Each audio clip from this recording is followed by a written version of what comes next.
রাঙামাটি সড়কের পাশে বসেছে শীতের নানা রকম সবজির হাট। তবে সমতলের চেয়ে রাঙামাটির পাহাড়ি উৎপাদিত সবজির চাহিদা বেশি। রাঙামাটি থেকে বিস্তারিত জানিয়েছেন সহকর্মী ফাতেমা জান্নাত মুমু। শীতের আমেজে রাঙামাটির সড়কে সড়কে বসেছে বিভিন্ন রকম সবজির হাট। শীতের সবজির পাশাপাশি জুমের উৎপাদিত সবজি নিয়ে পসরা সাজিয়েছেন এখানকার স্থানীয়রা। আমরা দেখতে পাচ্ছি শীতের সবজি, নানা ধরনের নানা রকম শীতের সবজি এখানে দেখতে পাচ্ছি। দাম কেমন সেটি একটু জানতে চাইবো যারা বিক্রেতা আছেন। কোন সবজি কত টাকা ধরে বিক্রি করছে? ফুলকপি বেচতেছি 40 টাকা, বাঁধাকপি 30 টাকা, মূলা 30 টাকা, বেগুন 40 টাকা। বেচা বিক্রি হচ্ছে? আলহামদুলিল্লাহ হচ্ছে। অসংখ্য ধন্যবাদ।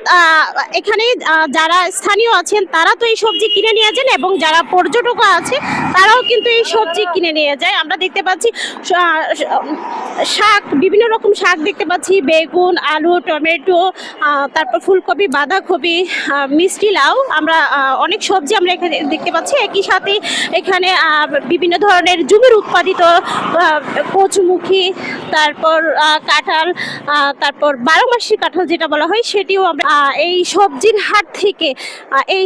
হাট থেকে সবাই বাজার করে। যেহেতু সড়কের পাশে বসে, একদিনের এই বাজার এটি, প্রতি বুধবারই এখানে বাজার বসেন এবং দূর থেকে অনেকেই কিন্তু এই বাজার তারা নিয়ে আসেন। সবজির দাম কেমন দিদি?